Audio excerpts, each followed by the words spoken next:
अल्हम्दुलिल्लाहि रब्बिल आलमीन वस्सलातु वस्सलामु अला रसूलिहि मुहम्मदिन व अला आलिहि व अस्हाबिहि अजमाईन अम्मा बाद। अऊज़ु बिल्लाहि मिनश शैतानिर रजीम बिस्मिल्लाहिर रहमानिर रहीम। कम मिन फ़िअतिन क़लीलतिन ग़लबत फ़िअतन कसीरतन बिइज़्निल्लाह वल्लाहु मअस साबिरीन।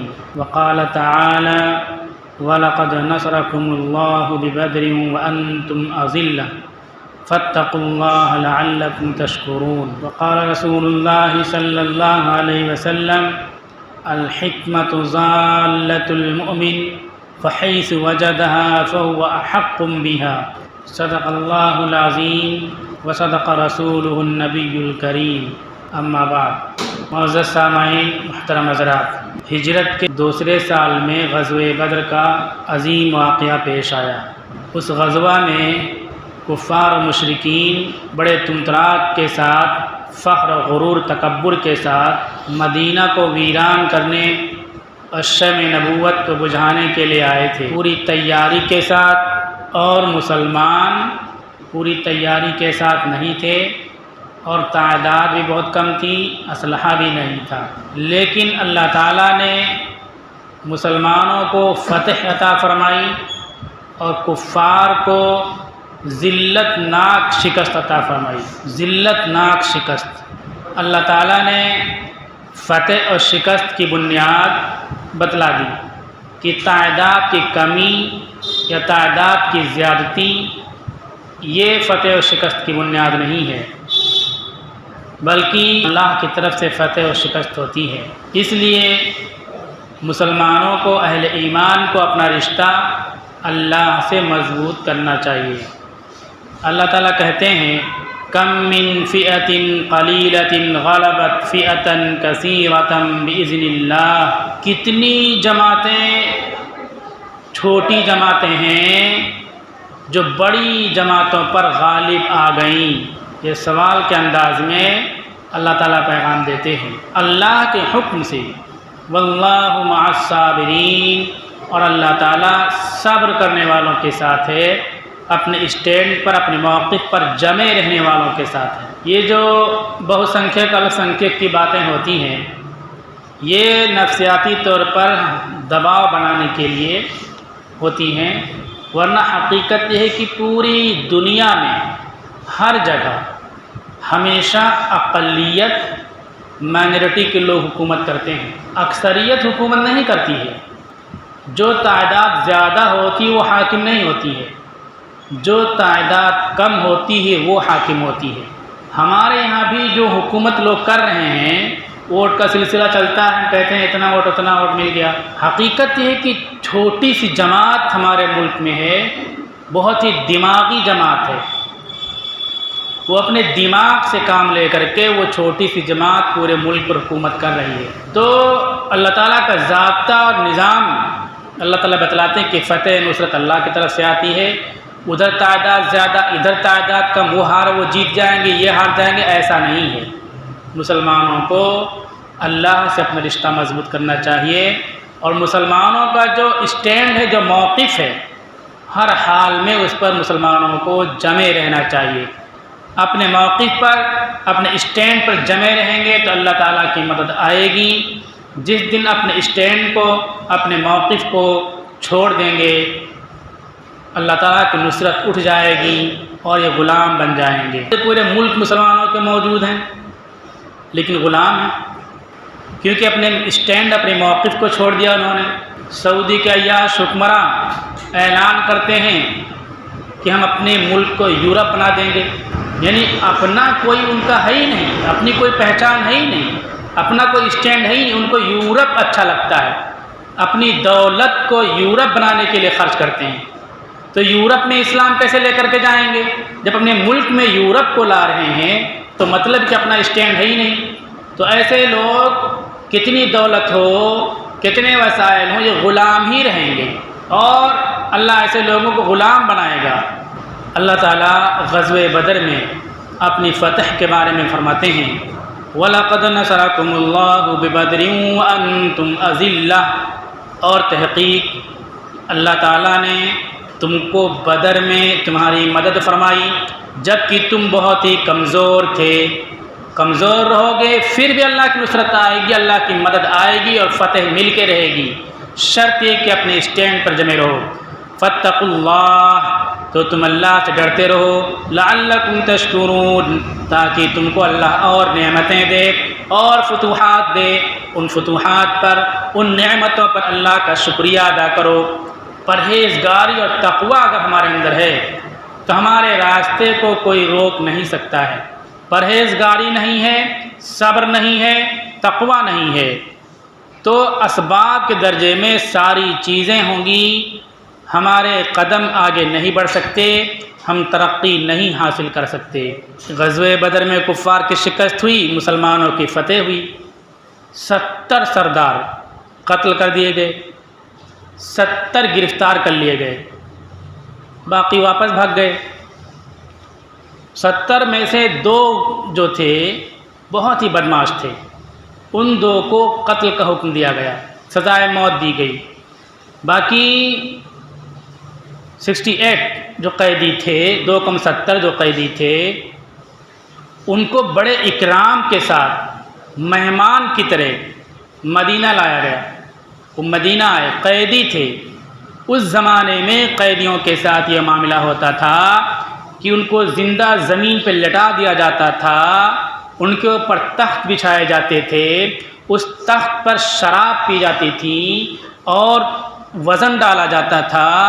उस शराब नोशी के आलम में तख्त के नीचे से कैदियों के रोने चीखने की आवाज़ें आती थीं। तो जैसे कि इस ज़माने में म्यूज़िक से महफ़िल को रौनक दी जाती है और तबीयत को खुश किया जाता है, कैदियों की आह व बुका, रोना और चिल्लाना वो फ़ातिह कौमों, फ़ातिह फ़ौजों की खुशी का एक ज़रिया हुआ करता था। लेकिन ये पहली बार ऐसा हो रहा है कि बदतरीन दुश्मन कैदी बन कर के आ रहे हैं, उनके साथ मेहमानों का सा मामला हो रहा है। ऐन मैदान जंग में पानी के चश्मे से पानी भरने की उनको इजाज़त दी जा रही है दुश्मनों को।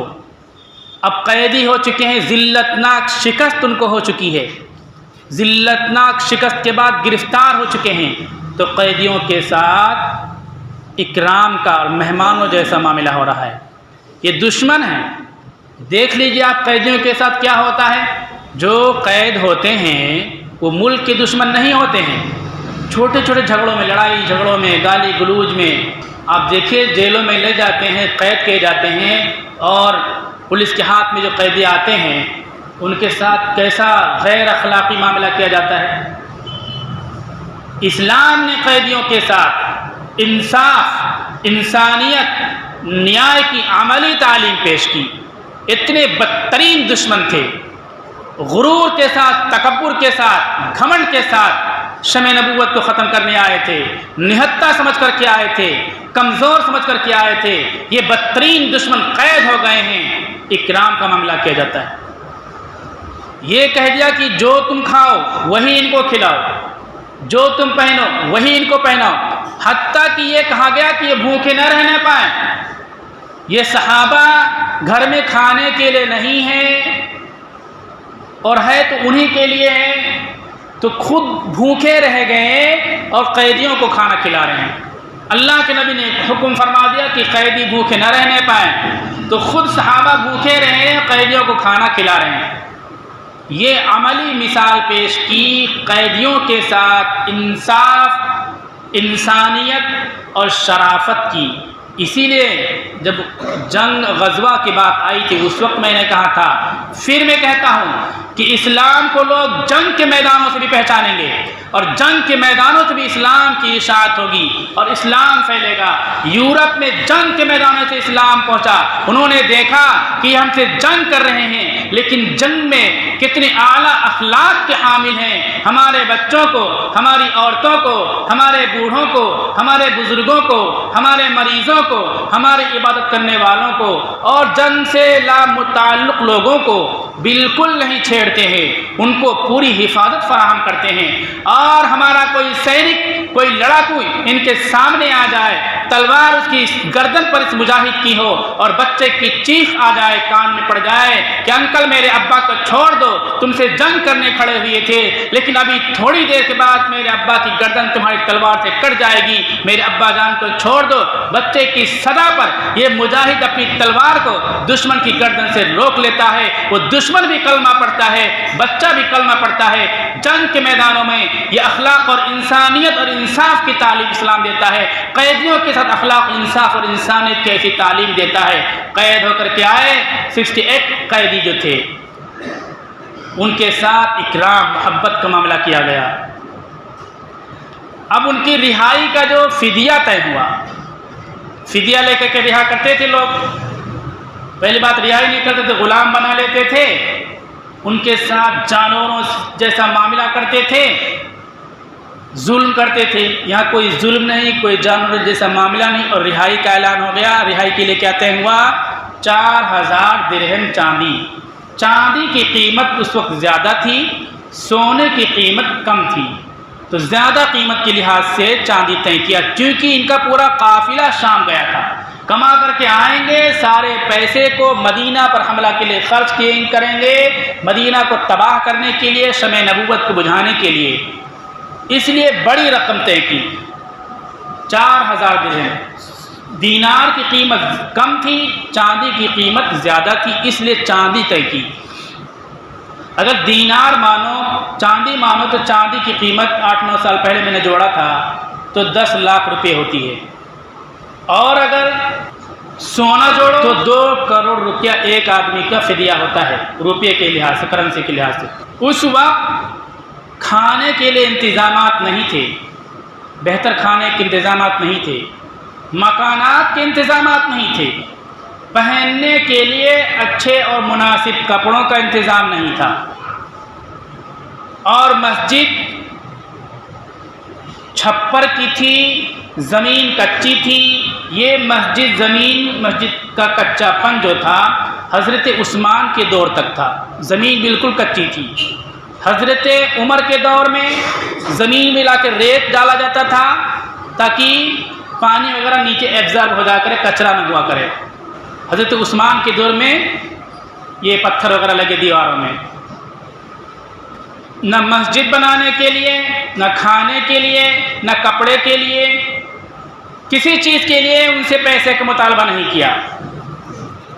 आपने ऐलान फरमाया कि तुम में जो लोग पढ़े लिखे हैं वो हमारे 10 बच्चों को पढ़ा दें, तो ये 10 बच्चों को पढ़ाना 4000 दिरहम फिदिया का मुआवजा होगा और वो फिदिया माफ़ कर दिया जाएगा। पढ़ना लिखना सिखा दें और जोड़ना घटाना सिखा दें, 2 चीज़ सिखा दें। बहुत ही बड़ी तालीम इसके अंदर है। जो लोग तालीम और ताल्लुम से जुड़े हुए लोग हैं वो समझते हैं, बच्चों को अगर ज़बान आ जाए, पढ़ना आ जाए और उनकी मैथमेटिक्स अच्छी हो तो वो हर तालीम में आगे निकलते चले जाएंगे, हर तालीम में। इसलिए आप ये इस सुन्नत से सीखिए कि अपने बच्चों को घर पे बैठाइए कि बच्चा किताब पढ़ पाता है कि नहीं पढ़ पाता। रीडिंग बहुत अहम है। अल्लाह के नबी ने फरमाया हमारे बच्चों को पढ़ना और लिखना, रीडिंग एंड राइटिंग सिखा दो। लैंग्वेज की, लैंग्वेज में बहुत सी चीज़ें होती हैं, क्योंकि यहाँ स्कूल से जुड़े हुए ज़्यादा लोग नहीं, इसलिए उस पहलू पर नहीं बात की जा सकती।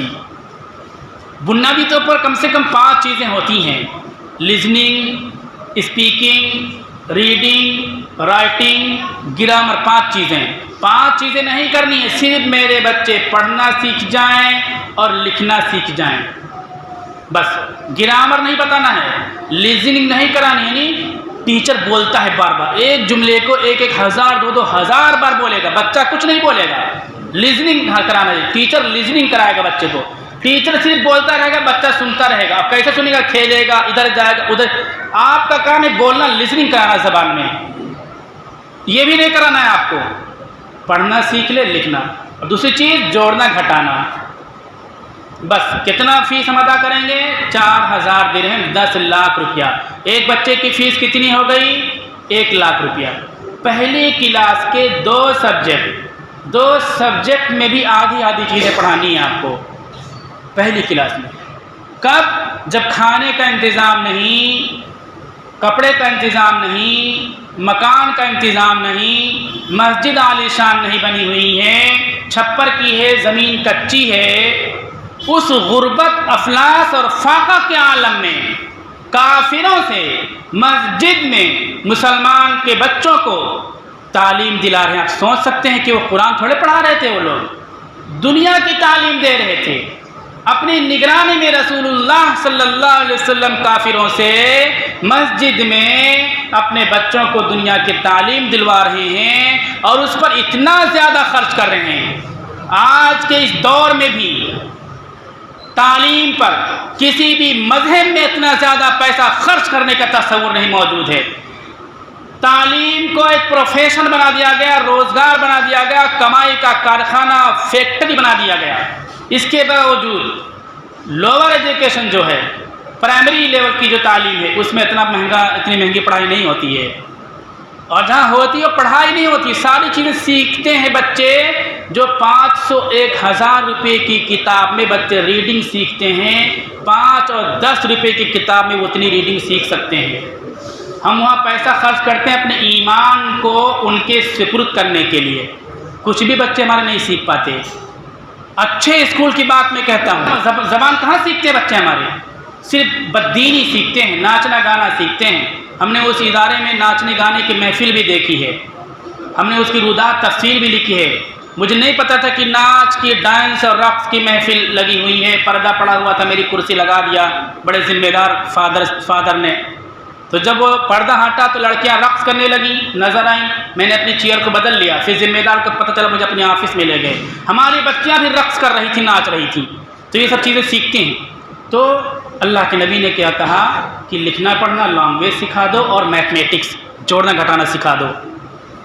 ये हम देखें अपने बच्चों को काफिरों से सिखवा रहे हैं। यहाँ ये मालूम हुआ कि तालीम कितनी अहम है, और दीनी तालीम, दुनियावी तालीम दोनों अहम है।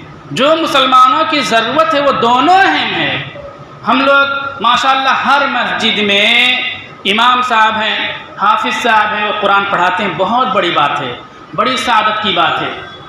लेकिन हमारे पास मैथमेटिक्स के अच्छे टीचर हैं, बायो के अच्छे टीचर हैं, केमिस्ट्री के अच्छे टीचर हैं। वो जा कर के किसी कारखाने में कुछ सामान सही कर रहे हैं, कहीं दवा बना रहे हैं। हमारे पास टीचर बच्चों को पढ़ाने के लिए नहीं है। क्यों? हम उनको मतलब समझते नहीं कि कोई समाज की ज़रूरत है, हमारा वो हिस्सा है। अल्लाह के नबी ने काफिरों को 10 लाख रुपया दिया सहाबा के बच्चों को पढ़ाने के लिए। आज हम अपने नौजवानों को जिन्होंने बायो किया, फिजिक्स किया, केमिस्ट्री किया, उनको पैसा नहीं दे सकते कि मोहल्ले के बच्चों को कुछ साइंस पढ़ा दें, बायो पढ़ा दें, फिजिक्स पढ़ा दें, मैथ पढ़ा दें। हम सुन्नत से कितना दूर चले गए। सुन्नत से क्या तालीम मिल रही है? बिरयानी नहीं खाना है, अच्छे मोबाइल नहीं रखने हैं, अच्छी गाड़ी नहीं रखनी है, अच्छे कपड़े नहीं पहनने हैं, एसी के कमरे नहीं बनाने हैं। तुमको जो चीज़ बनाना है वो बच्चों को तालीम के जेवर से आरास्ता करना है। ये बच्चे तुम्हारा मुस्तकबिल होंगे, तुम्हारा फ्यूचर होंगे, तुम्हारी इज्जत और आबरू का जरिया होंगे। तुम्हारे पास अरबों की संपत्ति होगी, करोड़ों की संपत्ति होगी। अगर तालीम याफ्ता तबका तुम्हारे पास नहीं होगा, तुम्हारी ये संपत्ति, तुम्हारी ये दौलत, तुम्हारे मकानात 1 मिनट में फर्जी इल्ज़ाम लगा करके गिरा दिए जाएंगे। तुम जेल की सलाखों में रहोगे, रोजे की हालत में, रमजान की हालत में तुम्हारे हाथों में जंजीरें पड़ी हुई होगी, पुलिस की कस्टडी में होगे, हजारों कैमरों के सामने तुम्हें गोली मार दी जाएगी, तुम्हें कोई बचाने वाला नहीं होगा। अगर तुम्हारी कौम में तालीम याफ्ता अफराद, तालीम याफ्ता तबके नहीं होंगे। अल्लाह के नबी ने अमल करके दिखला दिया कि देख लो, खाने का इंतजाम नहीं है, पहनने का इंतजाम नहीं है। हम 4-10 लाख रुपया पहली क्लास के बच्चों पर खर्च करके बता रहे हैं कि अगर खर्चा करने की कोई चीज हो सकती है तो वो तालीम हो सकती है। अपने बच्चों को तालीम के सिलसिले में कभी कोई मसालिहत मत करना। कम खाओ, कम पहनो, अच्छा मकान मत बनाओ, अच्छे जूते मत पहनो, अच्छे गाड़े पे मत चलो, अच्छे मोबाइल मत रखो, लेकिन बच्चों की फीस बराबर अदा करते रहो, उनकी तालीम की फिक्र करते रहो। तुम्हारे समाज में जो पढ़े लिखे लोग हैं, स्कूल की तालीम से दौलत से आरास्ता हैं, उनकी भी कदर करो। लॉकडाउन लगा तो माशाअल्लाह उलमा की कुछ न कुछ खिदमत होती रही। बड़े मदरसों में जो मालदार मदरसे थे, अक्सर मालदार मदरसे, उन लोगों ने अपने असातिज़ा को तनख्वाहें नहीं दी। आम मुसलमानों ने उलमा की फ़िक्र की, हाफिज़ों की फ़िक्र की, लेकिन उन मदरसों ने फ़िक्र नहीं की। वो लोग जिन्होंने असातिज़ा की तनख्वाहें नहीं दी वो दुनिया में भी ज़लील होंगे और अल्लाह की आखिरत भी पकड़े जाएंगे। लेकिन उम्मत ने हमारे टीचरों की तरफ जो स्कूलों में पढ़ाते बिल्कुल ध्यान नहीं दिया। ये ज़रूरी हम देखें अपने मोहल्ले में कि बायो पढ़ाने वाला कौन टीचर है, साइंस पढ़ाने वाला कौन टीचर है, फिज़िक्स का कौन सा टीचर है, मैथमेटिक्स का कौन सा टीचर है। उसको मोहल्लों में जिस तरह हमने पंचायतें बना रखी हैं, हाफिज़ से वालिद से बच्चों को कुरान पढ़ाते हैं, इसी तरह से इस तालीम का भी इंतज़ाम करें। कोई टीचर बहुत बिजी है, मौका नहीं है, तो उसके दरख्वास्त करें, पंचायतें दरख्वास्त करें, मस्जिद की कमेटियाँ दरख्वास्त करें कि 1 घंटा मोहल्ले में बच्चों को साइंस पढ़ाओ, मैथमेटिक्स पढ़ाओ, लैंग्वेज पढ़ाओ हमारे बच्चों को। आपको कुछ हदिया तो हम देंगे, कुछ बच्चों से फ़ीस लो। ये सुन्नत है। अगर ये नहीं करेंगे तो कितना भी हम दौलत बना लें, हमारा पैसा ज़ाया होता रहेगा, फ़र्ज़ी इल्ज़ामात लगा के सारी चीज़ें हमारी छीनी जाती रहेंगी। अल्लाह के नबी ने सिखा दिया, ये बहुत बड़ी कोताही होती है। हम शोर करते हैं कि लड़कियां हमारी गैर मुस्लिमों के साथ जा रही, कहाँ से जा रही? कहते हैं मोबाइल से जा रही हैं, बेपर्दगी। मैं कहता हूँ वो भी है, लेकिन कोचिंग क्लासेस से, स्कूलों से हमारी लड़कियां गैरों के साथ जा रही हैं। एक मंसूबा बंद तरीके से हमारी लड़कियों पर डोरे डाले जा रहे हैं, उनके ईमान का सौदा किया जा रहा है। वो टीचर मुसलमान नहीं होता, ईमान से महरूम होता है, और वो ईमान से महरूम लोगों का आलेकार बन करके काम करता है। लड़की और लड़के जवान क्लासों में बैठे हुए हैं, वो ताखीर से आता है, पहले निकल जाता है, फिर दोस्तियां बढ़ती हैं, उनकी उम्र होती है, ना समझी में बच्चे हमारे मुब्तला होकर के ईमान का सौदा कर लेती हैं। हमारे पास अगर कोचिंग क्लासेस हों, हमारे टीचर हों, तो हमारी बच्चों की इज्जतों को भी बचाएंगे, ईमान को भी बचाएंगे, और बच्चों और बच्चियों की तालीम भी अच्छी होगी। हमारे पास टीचर नहीं होंगे, कोचिंग क्लासेस नहीं होंगे, तो इस तरह के फितने अभी लड़कियों में देखने में आ रहे हैं, लड़कों में भी खड़े होंगे। मेरे रवाबित यूनिवर्सिटीज़ से भी रहते हैं, आना जाना होता है, अच्छे अच्छे लोग नमाज़ पढ़ते हैं, इस्लाम मुसलमानों की बात करते हैं। कानों से मैंने सुना, वो कहते हैं कि मोहम्मद सल्लल्लाहु अलैहि वसल्लम बहुत बड़े इंसान थे, नबी रसूल कोई चीज़ नहीं है। कुरान बहुत ही ज़्यादा रूल, कानून और कायदे की किताब है, अल्लाह की किताब नहीं है। नमाज भी पढ़ते हैं, कुरान को अल्लाह की किताब होने का इनकार करने लगे लड़के हमारे, अल्लाह के नबी को नबी होने का इनकार करने लगे हमारे लड़के। कहाँ से सीखा इन्होंने? ये कॉलेज से सीखा, कोचिंग क्लासेस से सीखा। हमारे पास कोचिंग क्लासेस का इंतज़ाम नहीं, हमने ध्यान नहीं दिया। तो आज के खुतबे में मैं यही बात कहूँगा कि अपने मोहल्ले में देखें पढ़े लिखे लोग हों, स्कूली तालीम वाले, तो उनसे अपने बच्चों के लिए कोचिंग क्लासेस का निज़ाम बनाएं, उनसे दरख्वास्त करें, कुछ उनको पैसा दें, कुछ बच्चों से पैसा लें, हर मोहल्ले में कोचिंग क्लासेस कायम हो। अल्लाह के नबी सल्लल्लाहु अलैहि वसल्लम ने काफिरों के ज़रिए से मस्जिद नबवी में पहली क्लास के 2 सब्जेक्ट पढ़वाया और 10 लाख रुपया फ़ीस अदा किया, उस ज़माने में जब खाने पीने का इंतज़ाम नहीं था। अल्लाह ताला हम सबको सही समझ अता फरमाए।